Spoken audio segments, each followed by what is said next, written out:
Lamentablemente en México tenemos un problema que posiblemente se presente en toda Latinoamérica, no sé si es cierta, pero es que es muy común que hagamos bandos y que provoquemos que no pueda existir una unión, una unificación. Como ejemplo tenemos aztecas y españoles, aztecas y tlaxcaltecas, realistas, iturbidistas, realistas e insurgentes, ¿verdad? Villistas, maderistas, carrancistas. Siempre ha habido una pugna entre los diferentes grupos, lo cual no nos permite tener un país que pueda pensar en un solo camino. Muy bien, Agustín Colme Damián de Iturbide y Aramburu. Nació el 27 de septiembre de 1783 en Valladolid, hoy Morelia. Fue hijo de José Joaquín Iturbide y Arregui y María Josefa de Aramburu y Carrillo de Figueroa. Ambos eran españoles de una alta posición económica, por lo cual Agustín estudió con maestros en casa y posteriormente en el Seminario Conciliar de Valladolid. Rápidamente quise tocar lo de sus hermanos porque normalmente se habla de Agustín y nada más. Y también tuvo hermanos: María Nicolasa de Iturbide Aramburu, José Francisco de Iturbide Aramburu, José de Iturbide y Aramburu y María Ignacia de Iturbide y Aramburu.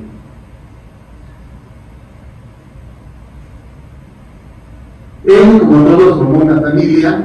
Se casó en el año 1805 con Ana María Huarte Muñiz, que también pertenecía a una familia de altos ingresos en Valladolid. Sus hijos fueron 10, con todas las campañas que realizó. Todavía se dio el tiempo de tener 10 hijos. Fueron Agustín Jerónimo de Iturbide y Huarte, Sabina de Iturbide y Huarte, Juana María de Iturbide y Huarte, Josefa de Iturbide y Huarte, que fue la única que falleció alrededor de los 6 u 8 meses. Ángel de Iturbide y Huarte, que es orgullosamente queretano, María Jesús de Iturbide, María de Dolores, Salvador María, Felipe de Iturbide y Agustín Colme de Iturbide y Huarte. Este último ya no lo conoció porque él fue asesinado 3 meses antes. Es sabido o se comenta que tanto Hidalgo como Iturbide eran familiares. Prueba de ello es que Hidalgo, cuando pasa por Valladolid, busca a Iturbide y le hace el ofrecimiento para que tome la faja de teniente general, la cual es rechazada, pero le dice que a cambio de que él no participe en nada, le garantiza la inmunidad de la familia y la garantía de que sus propiedades no serán tocadas. El lugar que los une es Don Juan de Villaseñor y Orozco Tobar, que fue uno de los fundadores de Valladolid. También hacendado, militar, y pues ahí en el gran árbol genealógico que generó, tenemos que en octavo rango estaba Hidalgo y en segundo estaba Agustín de Iturbide, siendo Hidalgo, a pesar de todo, el tío de Agustín, el sobrino. La carrera militar de Agustín de Iturbide es muy interesante. ¿Por qué? Porque Agustín de Iturbide recorre absolutamente todos los grados. Él inicialmente se dedicaba a atender el campo, a atender las haciendas de su padre, pero siempre tuvo esa espinita. Entonces, a los 14 años fue y se dio de alta en el Regimiento Provincial de Infantería de Valladolid como segundo alférez. Posteriormente, en octubre de 1806, le otorgan el grado de primer alférez en virtud de que cubrió con los ejercicios para los que fue convocado y para ello suspendió su luna de miel. Posteriormente fue ayudante de campo, capitán de fusileros, segundo comandante, teniente coronel, comandante, hasta ser comandante general de los regimientos del Bajío, que es interesante porque lo vamos a tocar. También del Ejército del Norte fue segundo comandante, después fue comandante y posteriormente comandante general del Ejército del Sur y primer jefe del Ejército Liberal. Algunas de sus victorias o cosas más importantes es quiero señalar es que Agustín de Iturbide jamás perdió una batalla dirigida por él. Y todo esto está documentado. Les voy a hablar de algunas de las batallas en las que participó para que nos demos una idea de la perspicacia, la audacia y la inteligencia militar que él manejaba. Él participó junto con el mariscal Torcuato Trujillo en la del Monte de las Cruces cuando se enfrentan contra Miguel Hidalgo y se encuentran con que es muy grande el ejército que trae Miguel Hidalgo contra lo que ellos tenían para defender. Entonces le ordena a Torcuato Trujillo que se haga una parte del movimiento de los soldados que ellos tenían, y él toma la decisión de proteger la salida hacia la Ciudad de México, hacia la capital, hacia la capital de la Nueva España, porque veía que ante la gran cantidad de elementos de los que se iba a enfrentar, no era posible que ellos obtuvieran la victoria. Y tal cual, cuando empezaron a ser derrotados, Iturbide, al tener cubierta la salida, logró que escaparan y evitó que destruyeran totalmente al ejército realista. Por eso fue su primer ascenso hacia capital. Torcuato Trujillo escribe una carta al virrey donde le explica lo que aconteció, la forma como se hizo, y a cambio de eso le dan un ascenso. Julián Villagrán y Albino García. El Bajío se había vuelto una cuna de bandolerismo en la cual muchos que habían sido insurgentes posteriormente habían perdido la huella de lo que querían y se dedicaban a asaltar, según esto, para obtener primero que nada recursos, pero después fue para su propio beneficio. Así tenemos a Julián de Villagrán, que se autonombró emperador de las Huastecas, Julián I, y que se dedicaba a asaltar. Estuvo Albino García, el Marco, que fue uno de los personajes que inició como insurgente, reitero, se volvió bandolero y posteriormente ya no respetaba, lo mismo atacaba a los convoyes realistas que a los ejércitos insurgentes. Era tanta su fama y tan hábil en la zona que después le pusieron el fantasma porque no había forma de atraparlo. Le encargan a Agustín de Iturbide que lo case, que lo atrape y establece un plan en dos partes. La primera, manda a dos de sus soldados a que sigan al mariscal Panchito, que era hermano de Albino García, sabiendo que en algún momento tendría que encontrarse con él. Y así lo hace. Lo van siguiendo, hasta que toman la información de que se va a reunir con Albino García en Valle de Santiago. Entonces, con esa información, Iturbide reúne a su ejército y empieza a cabalgar con la orden de hacerlo de noche, a medio trote, para llegar a las 2 o 3 de la mañana a Valle de Santiago. Los toman de sorpresa, no esperaban un ataque de esa forma, pero lo realizan de tal manera que da la impresión de que es todo un regimiento el que los está atacando. Los sorprende, los toma prisioneros y se lleva a Albino García de regreso una vez que lo atrapan. Aquí es importante mencionar que aquí empieza a formarse la leyenda del dragón de fierro. Cabalgó 21 horas continuas entre llegar, tomarlo y regresarse para que lo juzgaran las autoridades. Ramón Rayón, en la batalla de Puente Salvatierra, estaba muy bien fortificado, había derrotado en varias ocasiones a los realistas, y entonces él toma una parte de su ejército y aun cuando era Viernes Santo lo atacan. Es repelido y cuando esperan las fuerzas insurgentes que no haya más, Iturbide regresa y hace pedazos la línea frontal y con eso los va derrotando. Morelos, si bien después de que Puri Hidalgo es traicionado, recae en Morelos la jefatura del movimiento. Morelos había estado ganando batallas constantemente, al igual que Iturbide, y esto generó que los dos máximos exponentes de ambos bandos se tuvieran que enfrentar, y lo hicieron en su tierra, en Valladolid. El ejército que traía Morelos era de 20,000 hombres, el ejército que traía Iturbide era de menos, y entonces habla con uno de sus comandantes y le dice que va a hacer una visita, ¿verdad? Que va a hacer un reconocimiento del campo a fin de saber cómo se puede prestar la batalla. El comandante le dice que no, que hay que esperar mejor a que lleguen algunos refuerzos. Iturbide se niega y le dice que no, que va a hacer reconocimiento. ¿Qué es lo que hace Iturbide? Penetra la línea frontal de Morelos al atardecer, generando que haya un gran desconcierto. Y una vez que penetra hasta cierto lugar, se sale con su ejército y deja al ejército insurgentes matándose entre ellos mismos. Esas eran las audacias de Iturbide. Él no medía, él veía y actuaba, él siempre audazmente, reitero. Querétaro.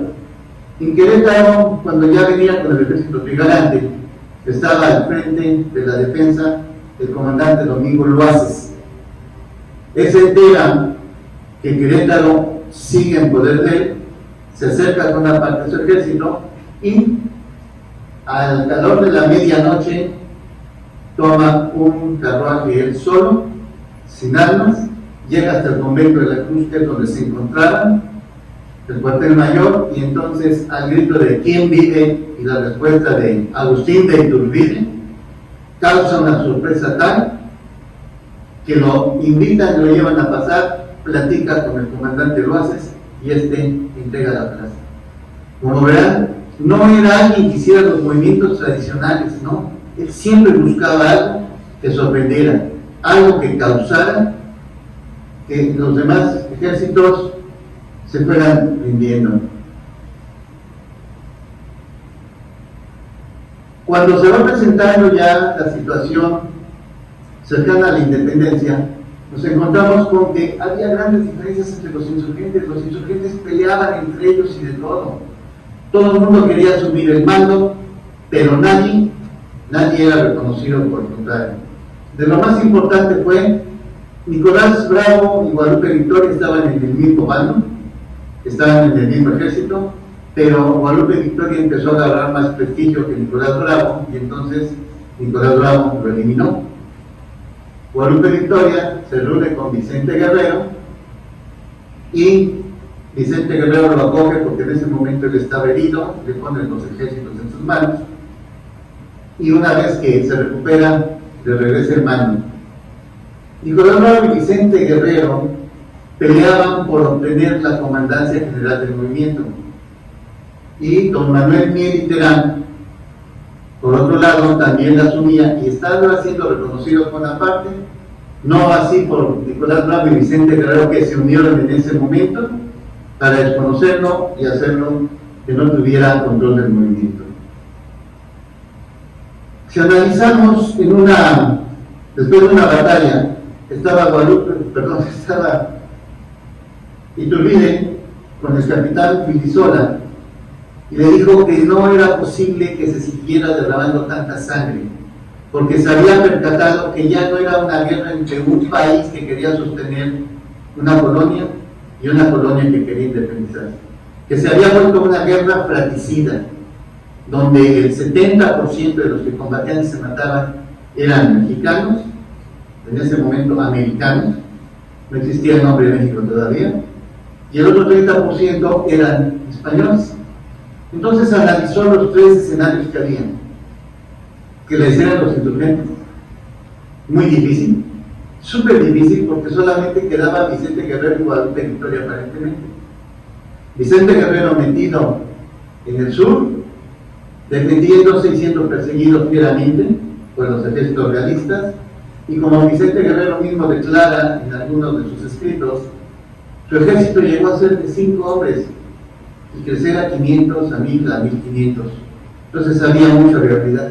Y Guadalupe Victoria, una vez que se ve derrotado, no busca volver a reconformar su ejército, sino lo que hace es irse a la selva veracruzana, acompañado de 2 indios, así está escrito, quienes después de algunas semanas también lo abandonan. Guadalupe Victoria se pasó 30 meses solo y escondido viviendo como analfabeta. Se pensaba que ya había muerto. Cuando se da la promulgación del plan de Iguala, aquellos dos personajes que lo habían acompañado lo van a buscar. Después de 6 semanas de no encontrarlo, ponen 4 tortillas colgadas en un árbol cerca de un riachuelo donde habían visto unas huellas, y entonces aparece Guadalupe Victoria maltrecho, con toda la ropa desgarrada, con un hambre tremenda. Le notifican que ya se cumplió el plan de Iguala, y entonces es cuando él regresa. O sea que en realidad no existía. Que lo hicieran los realistas, no iban a ganar nada, puesto que iban a mantener las mismas posiciones, y tanto los criollos como el pueblo en general no iban a obtener ninguna utilidad. Y la tercera, buscar una conciliación entre el clero, los insurgentes y los realistas. Una conciliación por la cual Iturbide trabajó total y absolutamente. Es algo que no se le reconoce, es algo que no se menciona. Así como era audaz en las batallas, también era un negociador nato. Para este momento, hay una serie de indultados que me voy a permitir leerles para que no se me pase ninguno. Estos estaban indultados por el virrey, y quiero mencionarlos porque ¿quiénes eran? Nicolás Bravo, que había sido uno de los generales, Ramón López Rayón, Ignacio López Rayón, Carlos María de Bustamante, José María Cos, Manuel Mier Terán, que ya lo mencionamos, Giordano Guzmán, José Francisco Osorno, Andrés Quintana Roo, Leona Vicario y Matías Carranco, entre otros. Algo curioso es que a Iturbide se le acusa de que después de ser realista se volvió insurgente, lo cual no es cierto. Yo te explico por qué. Pero nadie menciona que después de ser indultados, Ramón López Rayón y Matías Carranco tuvieron mandos militares dentro del ejército realista. Ahí no se menciona nada. El plan de Iguala. El plan de Iguala lo redacta Iturbide, pero no lo hace él solo. Él tiene la idea, él hace los escritos, pero consulta a una serie de gentes importantes dentro del país para que le vayan dando sus opiniones y se vaya afinando. Pero la idea principal es que la desarrolle él. Como prueba de esto están unas cartas que hay con Guerrero, en las cuales él expone primero el indulto, lo cual rechaza Guerrero, y después le hace el objetivo de contestar a Guerrero que él será encantado de servir bajo sus órdenes, de entregarle el bastón de mando si él rectifica y piensa en la independencia. Que si bien hasta ese momento ha estado en el bando contrario, ha sido su fiero perseguidor, no dudará en ponerse bajo sus órdenes. Estas cartas, también redactadas, no las hacía Guerrero, se las escribía José Secundino y las firmaba Vicente Guerrero. Diseña la bandera, la cual hace Magdalena Ocampo, que era su barbero y sastre, y si vemos, la pone en diagonales con la religión en blanco, la independencia en verde y la unión en rojo. Cuando se presenta el cambio, porque ya se declara un imperio, el imperio mexicano, hay un cambio muy sutil que muchas veces no percibimos. La independencia pasa en primer lugar, la religión al centro y la unión en tercero. Nosotros muchas veces vemos los colores, sí, pero no nos percatamos de esa sutilidad de cambiar el aspecto religioso por el aspecto independiente. Una vez que se entera que se encuentra en América Juan O'Donoghue, lo va a encontrar, dado que Juan O'Donoghue pidió una entrevista con él. Juan O'Donoghue, un liberal, pensó y analizó que no había nada que hacer, puesto que el movimiento estaba muy adelantado. Para esto, Juan O'Donoghue conoció de unos comentarios, uno de ellos hecho por el virrey Calleja, donde cuando salía de América, dijo: si alguien puede consolidar la independencia de este lugar, es Agustín de Iturbide. Al pasar el tiempo y que se entera de nueva cuenta, ya estando en España, que estaba Iturbide comandando las fuerzas insurgentes, su único comentario fue: dese por perdida la Nueva España. ¿Por qué? Porque él sabía de sus capacidades. Se habla mucho de que el tratado no tenía validez, porque Juan O'Donoghue era el virrey y Agustín de Iturbide no tenía ningún comando más que un militar. Pero ojo, Juan O'Donoghue traía dos nombramientos, una como jefe político y otra como jefe militar. Como jefe político era de una parte de la Nueva España y como jefe militar de todo. Y Agustín de Iturbide era el jefe militar del ejército trigarante. Él no pasó de realista a insurgente, él pasó de realista a trigarante, así como los insurgentes pasaron de trigarantes no a realistas. Aquí quiero señalar y demostrarles todas las adiciones que hubo. ¿Por qué? Porque con el plan de Iguala se empieza a adherir todos los generales, todos los militares que había, tanto realistas como insurgentes. Si vemos, la mayor parte de ellos, ¿verdad? Del lado realista era mucho más que del insurgente.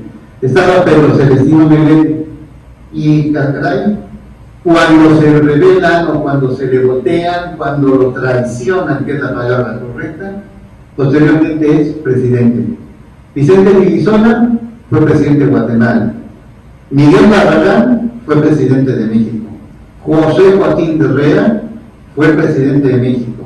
Manuel Gómez Pedraza fue presidente de México. Mariano Arista fue presidente. Valentín Canalizo, Manuel María Lombardini, Mariano Paredes Aguilaga, Luis Cortázar y Rábago no, pero fue un personaje muy importante y vamos a ver por qué, y Antonio López de Santana, que todos conocemos su nefasta historia.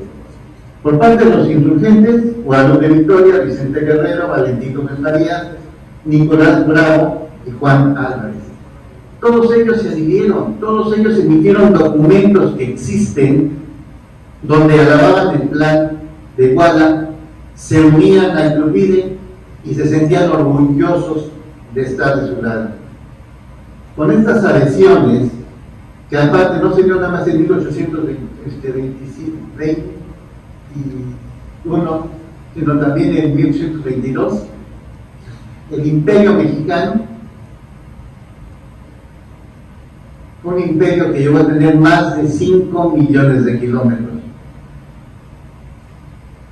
En ese momento que se estaba dando esto, Centroamérica estaba pensando en ser totalmente independiente, Yucatán estaba declarándose independiente, Oaxaca quería ser independiente, Chiapas estaba separando de Guatemala para ser independiente. Todos ellos enviaron emisarios a encontrarse con Iturbide y después de platicar con Iturbide se adhirieron al imperio. Por parte del norte, en Monterrey, ¿verdad?, del lado ahora norteamericano, se reunieron los jefes apaches, comanches y todos los que estaban de aquel lugar, y también se adhirieron al imperio. Tuvimos el imperio más grande de América y se perdió por la traición. Dentro de los firmantes de la Alta Independencia, esto sí quiero comentarlo ampliamente. Se maneja mucho que todos los firmantes eran gente que pertenecía al clero, gente que pertenecía a las altas esferas sociales, gente que era totalmente contraria a los liberales. Entonces me puse a investigar y me encuentro con que de los 38 firmantes del Acta de Independencia, había quienes eran masones escoceses, masones yorquinos, caballeros nacionales, guadalupes, novenarios, del rito nacional mexicano, eran borbones o eran clericales. Estos son los que tengo identificados. Hay algunos que no aparecen con nada, porque no he logrado ubicarlos. Si ustedes notan, ahí tenemos nombres muy importantes, como el de Anastasio Bustamante, tenemos el de Francisco Manuel Sánchez de Tagle, que pertenecía prácticamente a todos, tenemos a José Ignacio García Lluesca, a José Soto Yanis, a José María Cervantes y Velasco, conde de Calimaña, a José María Paguada, a José Mariano de Sardaneta Llorente, que era el marqués de San Juan de Rayas, a José Miguel Guridi y Alcocer o Álvarez, ahí hay una confusión que aparece en dos zonas, a Juan Bautista Lobo, a José de Orbegoso, a José Espinosa de los Monteros, un apellido de gran prosapia, a Juan José Odonojú y O'Brien, que era su nombre completo,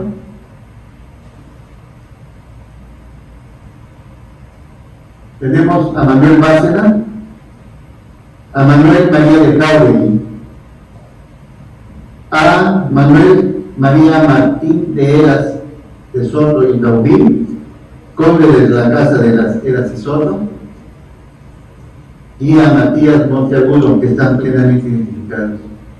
Si ustedes ven, aquí tenemos un conjunto de toda una sociedad, no exclusivamente un grupo de poder, no exclusivamente un grupo como se maneja, que en la profesa se haría a que lo hiciera Iturbide, pero para que defendiera exclusivamente a los españoles. No, era un grupo variado con ideas liberales, era un grupo variado en el que había de todas las tendencias. Y esto, lamentablemente, no se nos comenta, no se nos menciona, se manipula. El acta de independencia, una vez que se firma, se emiten dos copias manuscritas y hay una historia también fabulosa que yo espero que algunos de ustedes sí la conozcan, porque para mí fue una gran sorpresa. Se hacen dos originales manuscritos, una de ellas se quema en 1909 en la Cámara de Diputados y la otra, mis queridos amigos, es vendida por un empleado y esta aparece en Francia. Maximiliano de Habsburgo la recupera y prueba de ello es que en la parte de atrás del acta se encuentra el sello de la biblioteca de Maximiliano. Cuando lo fusilan, Agustín Fischer, que era su profesor, se lo vuelve a llevar y al paso de los años viene la historia increíble, aparece de nuevo en España con el anticuario Gabriel Sánchez, del cual también hay sello en la parte trasera. Gabriel Sánchez se la vende a Joaquín García Calvaceta, un brillante historiador, y este se le hereda a su hijo, Jesús García Pimentel. Jesús García Pimentel se la vende a Florencio Gavito Bustillo en Francia, y Jesús García Pimentel la vendió 10,000 pesos de aquella época. Se la vende a Gavito Bustillo. Gavito Bustillo llega del 58 a México para regresarla porque sabe que eso tiene que estar aquí. Lamentablemente tiene leucemia y se muere, pero deja en su testamento que su hijo Florencio Gavito Jauregui la entregue. Después de hacerle cientos de pruebas, el 21 de noviembre de 1961 se le entrega en propia mano a Adolfo López Mateos, siendo secretario de Gobernación y estando presente Gustavo Díaz Ordaz y Torres Bodet como secretario de Educación. Nuestra acta de independencia estuvo 131 años fuera de México. No sé si ustedes lo sabían, pero reitero, para mí fue una gran sorpresa. El emperador, una vez que ya se está trabajando aparentemente con las juntas que se decidieron cuando se firma el acta de independencia, el 18 de mayo de 1822, una parte de un escuadrón y gente del pueblo empieza a proclamar a Agustín de Iturbide emperador de México. Y aquí una observación, no podían decir presidente, porque en ese momento estamos hablando, y así aparece en el acta de independencia, como el Imperio Mexicano. Y en los tratados de Córdoba se señala como el Imperio Mexicano. Y un imperio debe tener un emperador. Ante esta situación, el Congreso al día siguiente cita a Agustín de Iturbide a que se presente. Antes de entrar, Agustín de Iturbide da un mensaje en el cual dice que él se apegará a lo que se señale, que no es su intención volverse quien dirija los destinos de México. Entra, había 67 y 15, 82 diputados presentes de 102. Empiezan a platicar entre ellos y deciden hacer dialogan si es una consulta o si es la proclamación inmediata. Iturbide, y está consignado en actas, dice que se haga la consulta. Los diputados deciden hacer una votación secreta, de la cual 67 votan a favor de la proclamación y 15 a favor de la consulta, pero estos 15 nunca votaron en contra de que Iturbide fuese declarado emperador. 2 días después fue ratificado por los 102 diputados, ratificado por unanimidad. Aquí quiero enseñarles algo. Valentín Gómez Farías, que era uno de los grandes líderes de los liberales, junto con 45 diputados más, redactando el documento, del cual, si a alguno le interesa, tengo copia, pidiendo que la elección y el nombramiento de Iturbide sea inmediato. Ellos solos representaban el 45% de los diputados, los 82 eran el 82.4%, o sea, eran cantidades bastante importantes e imponentes. Están las cartas escritas en Tixla Guerrero, emitidas por Vicente, quien en la primera dice que se congratula y lo felicita porque le están haciendo el reconocimiento que se debe al Libertador de México, a quien logró la unión de todos los bandos para que México alcanzara libertad. Y la del 28 de mayo le dice que si él lo autoriza como emperador y él como subordinado, él correrá velozmente para besar su mano, ¿sí?, como emperador y felicitarlo, congratulándose de él. Antonio López de Santana, que para mí, perdón, es lo más nefasto que hemos tenido, aparte de actualidades, muy saladamente también le escribe como su adhesión, y su carta dice en resumen: si vos no fueras nombrado emperador, estoy puesto con mis huestes a combatir hasta perder la vida con tal de lograrlo. No hemos oído eso.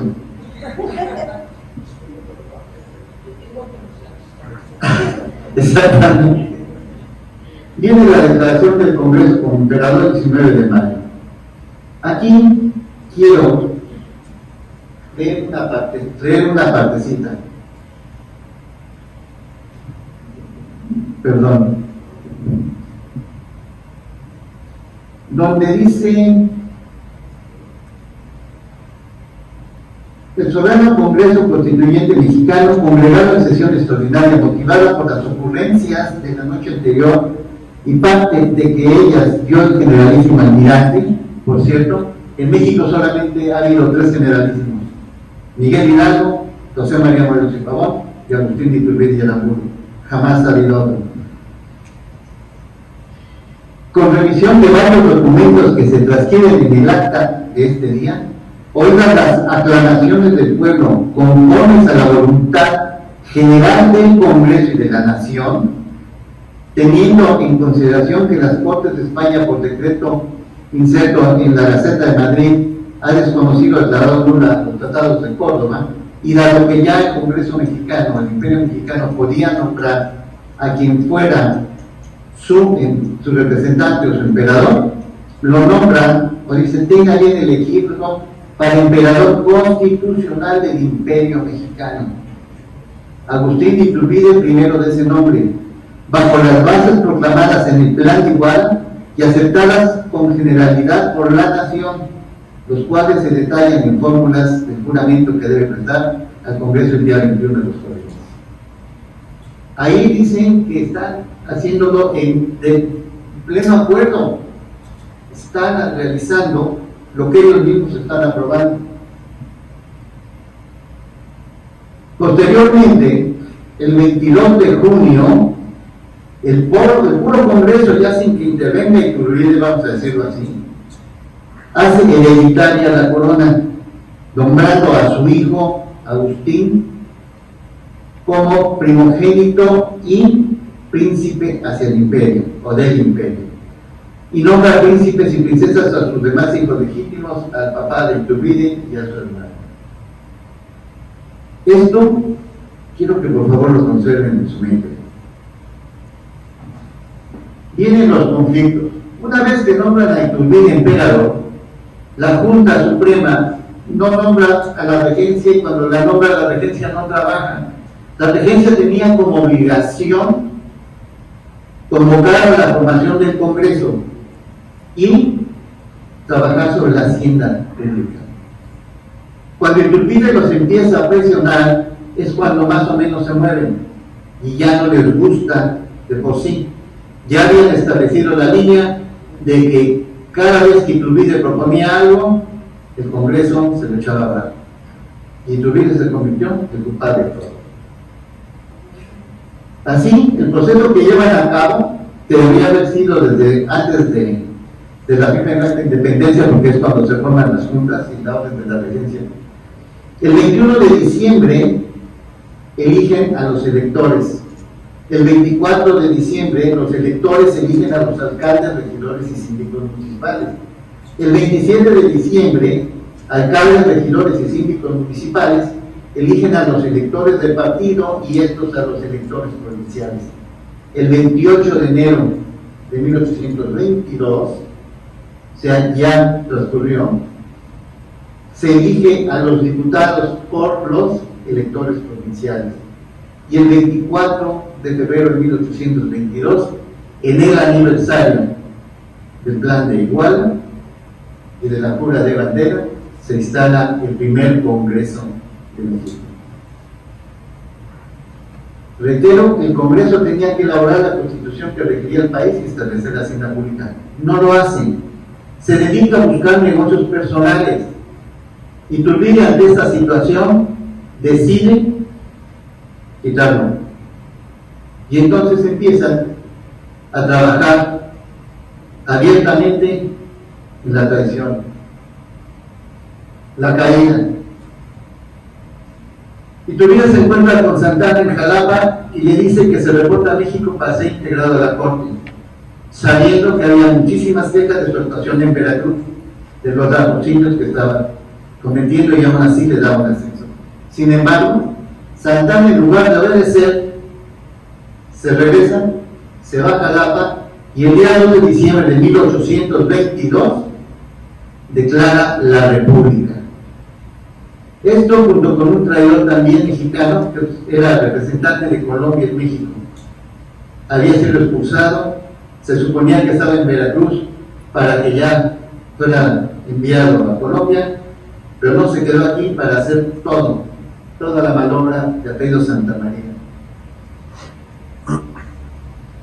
El 10 de febrero de 1823 se proclama el Acta de Casamata. En el Acta de Casamata lo que se busca es hacer un nuevo Congreso y que Iturbide permanezca dentro del gobierno, dentro del imperio como tal. Iturbide, viendo la situación y de acuerdo al juramento que había hecho cuando decidió ser partícipe y guiar a la independencia, de que se tenía que dejar de correr sangre mexicana por batallas entre mexicanos, y viendo cómo estaba la situación, dice que él no va a ser objeto de pleitos ni justificante de matanzas entre los mexicanos, y él solo presenta su abdicación al trono el 19 de marzo de 1823. En el Acta de Casamata son varios artículos, pero quise mencionarles dos. El artículo 7, que dice: se nombrará una comisión que con copias del acta marche a la capital del imperio a ponerlas en manos de su majestad el emperador. Artículo 11.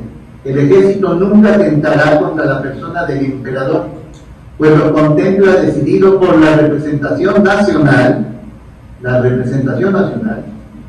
aquel se situará en las villas o en donde las circunstancias lo exijan, y no se desmembrará por pretexto alguno, hasta que no lo disponga el soberano Congreso, atendiendo a que será el que lo sostenga en sus deliberaciones. Hay otro artículo en el que se señala que él no podrá ser tocado ni asesinado por ningún elemento en esa época. La aplicación de Iturbide aquí menciona, y por eso es que la puse toda,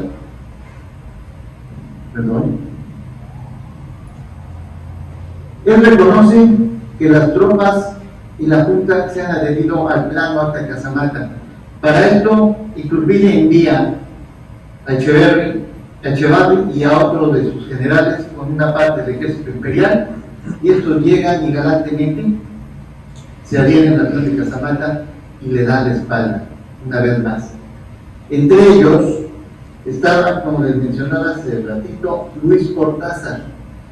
Luis Cortázar era un militar que cuando decide Iturbide desaparecer el Congreso, Santana se ofrece allí realizarlo y se le da a Luis Cortázar la indicación. Él va y es el que desaparece el Congreso, el que va y en 15 minutos les indica a los diputados que ya lo sabían que tenían que retirarse de la Cámara y lo hacen.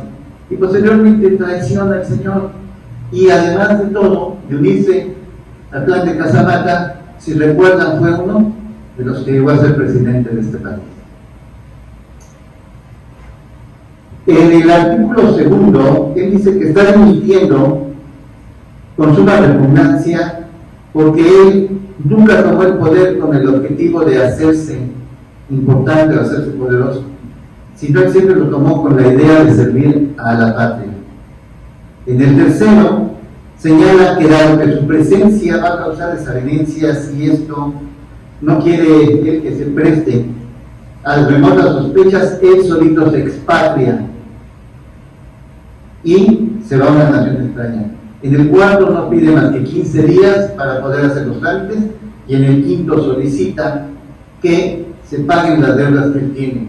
Cuando Iturbide se declara el plan de Iguala y la independencia, el Congreso le otorga un fondo de $1.000.000 de aquella época, tomado de lo que tenían incautado de la Santa Inquisición, 20 leguas de terreno en Texas y un salario de $10,000 mensuales a partir del momento en que se declara el plan de Iguala. Él llega y lo único que toma de todo esto son $73,000 del 24 de febrero a septiembre, y con esto, en lugar de ocuparlo, él se lo da a sus generales para que paguen al ejército y paguen al personal administrativo. La salida, todavía no salía Iturbide del país cuando, Dios mío, ¿dónde he visto esto de verdad? Se declara en el Congreso nula la elección de Iturbide, ya la habían recibido, ya la habían aceptado, y dice: el Congreso declara la coronación de don Agustín Iturbide como obra de la violencia y de la fuerza y de derecho nula. Les acabo de enseñar los documentos y los apoyos que tuvo, tanto en el Congreso como en toda la República, en todo el imperio, por lo cual esta es una falacia. De lo consiguiente, se declaran ilegales todos los actos emanados de este paso y sujetos a la confirmación del actual gobierno. Gracias, error. Posteriormente vamos a verlo someramente. ¿Qué es lo que hace Centroamérica? Señores, si el imperio desapareció y Iturbide no es emperador y es nulo todo, nosotros no tenemos por qué seguir participando. Y declaran su acta de independencia, también en 1823. Se pierde la primera gran parte del imperio. Tercero, declara igualmente no haber lugar a discusión sobre la abdicación Por favor, ya la habían recibido, como después dicen que no es necesario. Cuarto, el Supremo Poder Ejecutivo activará, de acuerdo con don Agustín, su pronta salida del territorio de la nación. Quinto, dispondrá para efecto el primero, que ésta se verifique por uno de los puertos del Golfo de México, fletándose a cuenta de la nación un buque neutral para que lo conduzca al lugar que le acomode a su familia, ¿sí? Que le acomode a su familia. ¿Por qué lo enmarco? Porque en el sexto dice que se asignará una pensión anual a don Agustín de Iturbide, 25,000 pesos durante su vida, con la condición de que se establezca su residencia en cualquier lugar de la península de Italia. Por fin, ¿qué pasa con nuestros gobiernos? Un artículo anterior es donde quiera y el siguiente tiene que ser en Italia. Incongruencia tras incongruencia con aquel Congreso. Que su familia tendrá derecho a la pensión en caso de que él muera. Además, en la séptima, declara el Congreso a don Agustín de Iturbide el tratamiento de excelencia. Si era traidor, si no cumplía, si era un golpista, si era un impuesto. ¿Cómo es que aquí le dan el tratamiento de excelencia? No entiendo. Sí. No entiendo quiénes eran los que estaban trabajando en esto y cómo decían una cosa y hacían otra. Y yo sé que en algunos casos tengo otros datos y funcionan actualmente. Ok, el Congreso ya declara que en ningún tiempo hubo derecho para obligar a la nación mexicana a sujetarse a ninguna ley, ni tratado, etcétera, etcétera, y que pues ya queda totalmente en libertad el país de formar un nuevo gobierno. Iturbide previó esto, que podría ser un pleito que se sujetara por el poder, ya que aquellos que lo habían apoyado de repente se lo habían mostrado y empezaron a tener guerras intestinas. Entonces, antes de su salida, Iturbide recupera el Congreso, lo vuelve a instalar y manda a entregar su abdicación.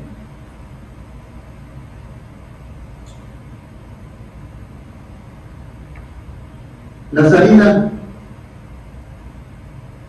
Nicolás Bravo, al mando de 500 hombres, es quien forma su escolta, solicitado por Iturbide, que es la comandante. Cuando llegan a Tulancingo, la gente sale a victoriar a Iturbide, a aplaudirlo, y entonces Nicolás Bravo dice que hay que evitar un encuentro con el ejército imperial y empieza a llevarlo por rancherías y caminos vecinales que no eran muy transitados. Se encuentra con el primer emperador de México, con el primer presidente de México, don Guadalupe Victoria, y hacen un intercambio de regalos. Iturbide le regala su reloj de bolsillo, que dice el documento que era de oro, y galantemente Guadalupe Victoria le da un pañuelito de seda. Es importante mencionar que Guadalupe Victoria, cuando regresa después de estar 30 meses oculto, lanza su arenga y dice que es necesario que el emperador de México sea un insurgente antiguo, lo cual descubría, que fuera soltero, que fuera bien parecido, para que fuera a Guatemala a casarse con la princesa del lugar y se lograra integrar el imperio. Él solito se proponía, él solito, yo creo que sí afectaron los 30 meses en la selva. ¿Con quién se va? La fragata Rollins, que es la que contrata a Guadalupe Victoria, se va el 11 de mayo de 1823 con su esposa, sus 8 hijos, su sobrino José Ramón Malo, su amigo José López, su confesor José Treviño, su secretario particular con su familia, 10 sirvientes, y a las 11:30 de la mañana partieron escoltados por la fragata de guerra inglesa James. Decía yo, todavía no llegaba Iturbide a Puerto de Exilio y ya se empezaba a desmembrar, puesto que en julio de 1823 el Congreso reunido en Guatemala declara la independencia de Centroamérica absolutamente de México. el exilio, llega a León el 2 de agosto, no lo dejan pagar, lo ponen en cuarentena, hasta el siguiente mes se lo permiten, y entonces él se va a vivir a la casa de Paulina Bonaparte, la hermana de Napoleón. Ahí se establece mientras pues puede pagar, podríamos decir, porque empieza a tener problemas económicos, y empieza a ser presionado por la Santa Alianza, dirigida por el príncipe Metternich, que, como sabemos, la Santa Alianza estaba compuesta por Rusia, Prusia y Austria, buscando terminar con todos los movimientos independentistas. Fernando VII le pide el apoyo para recuperar a América. Entonces lo empiezan a presionar, y aparte de todo, le envían al cura José María Machene y a Francisco Borja como espías.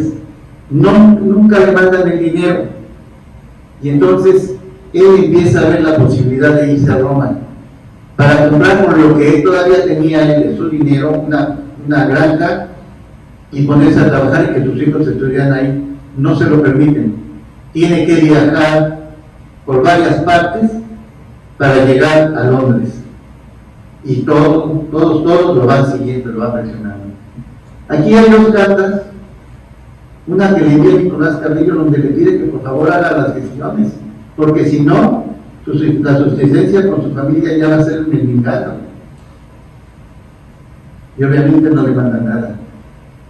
Se pone en carta con Migoni, y aquí Migoni le expresa al gobierno de México que le dé instrucciones, porque además de todo le comunican que ya han tenido que vender algunas joyas de la familia porque ya no tiene recursos, y señalan un hilo de zarcillos de perlas de su mujer que en México habían costado 14,000 pesos y del cual habían dado a él 3,500. Entonces realmente no solamente lo presionaron, sino que estando allá tampoco le dieron el apoyo y los ofrecimientos que le habían hecho.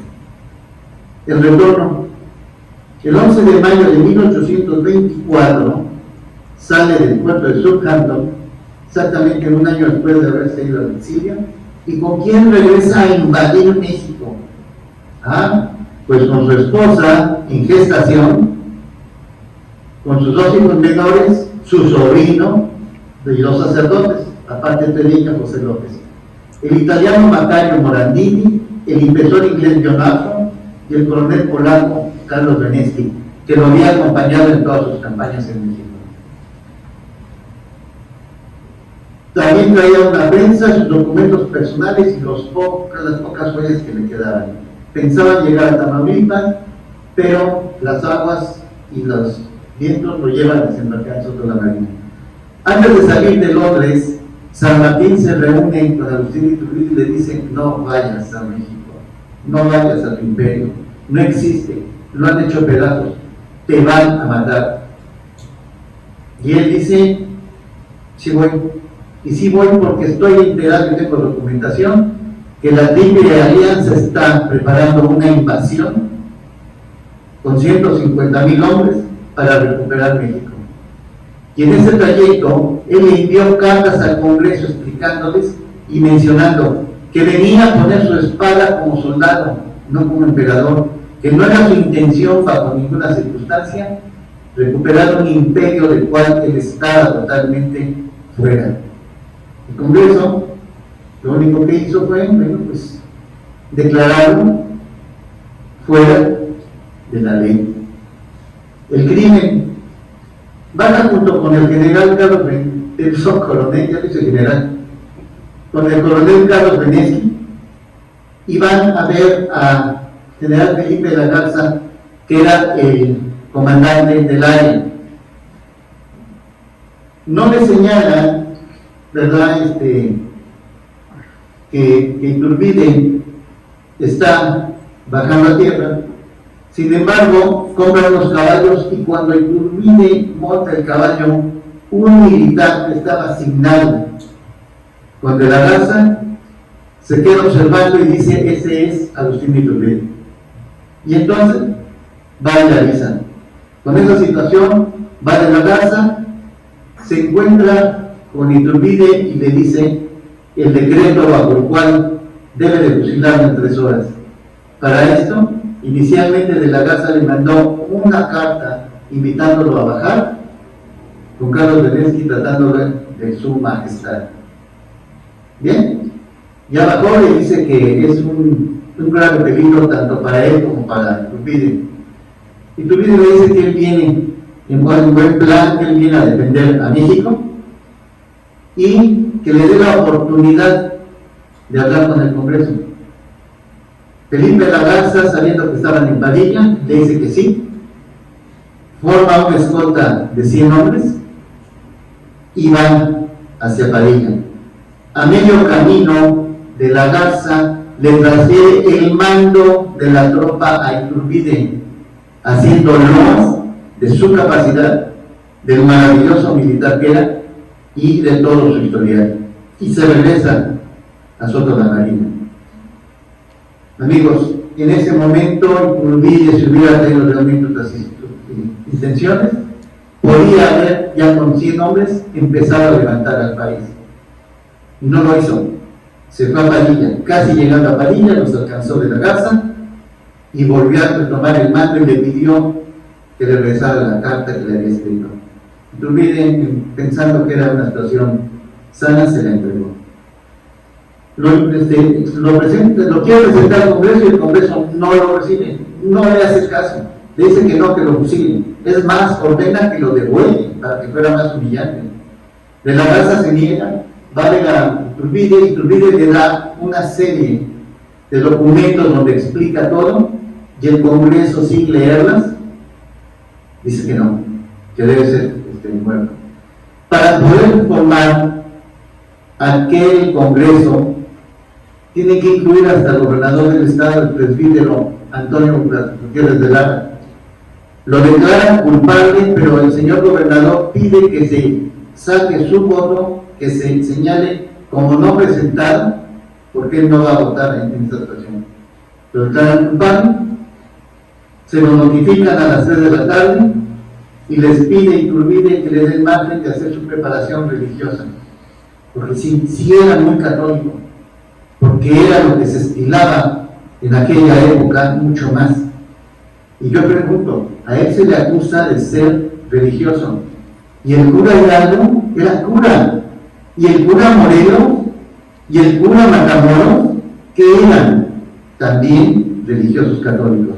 Entonces, no se puede acusar a unos y quitarles la pena a otros. Le dicen que no se puede, que tiene que ser en 3 horas y está muy lejos otro de la Marina como para poder ir por sus confesores. Entonces el señor Antonio Gutiérrez de Lara, siendo presbítero, se ofrece a acompañarnos en su preparación religiosa. A las 6 de la tarde consta que Iturbide le dice a los soldados que lo cuidaban que ya era hora. Y cuando sale de la celda, les dice: voy a dar al mundo la última vista. Señalado por Gutiérrez de Lara y por Felipe de la Garza y otros personajes, Iturbide jamás le tembló la voz, jamás le temblaron las piernas y cumplía con aquello que decían, que el miedo no estaba hecho para él. Para fusilarlo, el que dirige el pelotón es Giordano del Castillo. Va caminando en medio del pelotón, lo quieren amarrar, le dicen que no es necesario, dicen que lo tienen que hacer, acepta. Llega y lo pone frente al paredón y le dicen que se hinque. Dicen que no, pero ante la insistencia lo hincan. Antes de esto hace la arenga, en la cual, en palabras más o menos, dice que va a morir y va a morir aquí en México, entre los mexicanos, porque ha venido con la intención de defender a la patria, que no vino a hacer ninguna otra tropelía, y que se le tilda traidor, que él no es ningún traidor, y que lo señalan, porque no puede aceptar que sus hijos caigan con un improperio de ese tipo, que mueren como mexicanos, nada más. Lo fusilan, y entonces viene una parte simpática. La gente del pueblo lo recoge, un balazo en la cabeza, 6 en el cuerpo, y le pone el hábito de San Francisco y lo lleva a la iglesia donde lo velan. Al otro día se organiza el entierro, y antes del entierro hay una misa de cuerpo presente, donde uno de los diputados que votó para que fuera asesinado, galantemente canta la misa. Y Felipe de la Garza paga los gastos del sepelio. Se entierra sin ninguna lápida, sin ningún nada. El juicio no fue legal. Él, de acuerdo a las leyes vigentes en ese momento, debería haber sido juzgado por un tribunal y el Congreso tenía que haberlo remitido forzosamente a un tribunal para ser juzgado. En el decreto de amnistía del 9 de marzo de 1824, el único que es excluido, ¿quién creen que es? Agustín de Iturbide. Hacen un decreto el 22 de abril del 24, donde el artículo 1 decía: Iturbide era traidor y enemigo del Estado por solo poner un pie en tierra. Pero el artículo 2 decía que quien lo apoyara, lo vitoreara o combatiera a su favor, sería juzgado por la ley del 27 de septiembre de 1823. Carlos Benesti, después de ser juzgado, salió libre y se pudo ir a su país. Nunca se le dejó defenderse y se rechazaron sus documentos, tanto en Padilla como en México, sin siquiera leerlo. Le tenían miedo, le tenían pavor. Entonces, ¿qué hizo el Estado? Hacer uso de la fuerza para matarlo y librarse de él. La reivindicación. 14 años después, el 6 de agosto de 1838, se emite el decreto de exhumación. El 22 de agosto se inicia y el 23 parte de la Ciudad de México. Entre agosto y octubre recorre gran parte de la República. Todos los lugares donde llega se le hacen misas, se le vitorean, se le hacen homenajes, incluyendo Querétaro, y llega a la Ciudad de México el 26 de septiembre, un día antes del aniversario de la entrada del Ejército Grande. Y entonces lo mandan al convento de San Francisco, al templo de San Francisco, y ahí está hasta el 24, hasta el 24 al 26 de octubre, donde se le hacen todas las ceremonias de reconocimientos. El 27 de octubre lo llevan a la capilla de San Felipe de Jesús en la catedral, y posteriormente todo el cuerpo diplomático, todos los generales, pasan a Palacio Nacional a darle más sentido pésame por la muerte de Iturbide a Anastasio Bustamante. Y entre otras situaciones, cuando Iturbide se hace cargo del Ejército Grande, a quien le da la orden de ir a Guanajuato a retirar las cabezas de Hidalgo, de Allende, Navasolo, fue Anastasio Bustamante. La Cámara de Diputados se instala en el Palacio de Iturbide entre 1829 y 1872, y el nombre de Iturbide es colocado en el Congreso con letras de oro.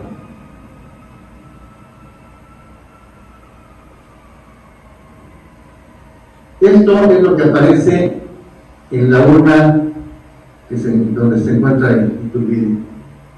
Agustín de Iturbide, autor de la independencia mexicana, compatriota, llóralo, pasajero, admíralo.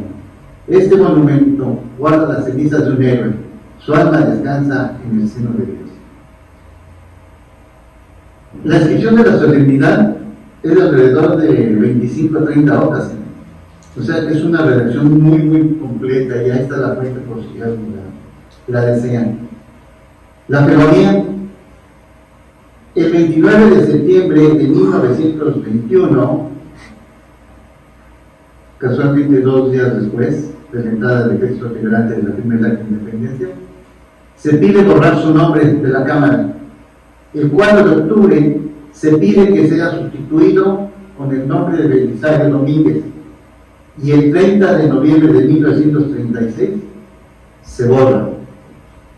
Se le acusa de haber desvirtuado los altos fines de la revolución, ¿verdad?, que anhelaba el fin de aquel oprobioso Estado social. En 1943, no solamente después de haberlo sacado de la Cámara, Ávila Camacho lo saca del himno nacional, eliminando la estrofa 7 y dejando que nada más se cante el coro, las estrofas 1, 5, 6 y 10.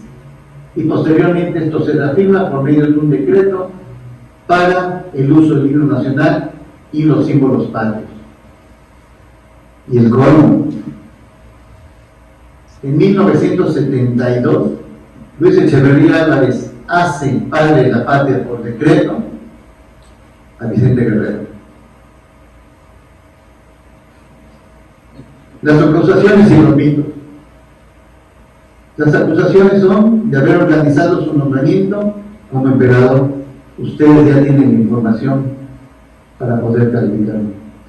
Que el Congreso no tuvo libertad para la elección, de no contar con el apoyo para asumir el nombramiento, que se celebró el abrazo a Catepa, el gran mito.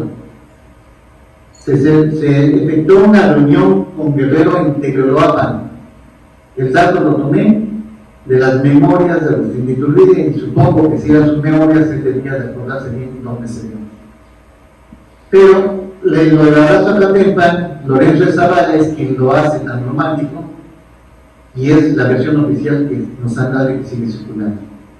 Nunca hubo un abrazo, un apretón de manos, porque además en aquel momento Vicente Guerrero padecía el mal del pinto y se consideraba muy contagioso.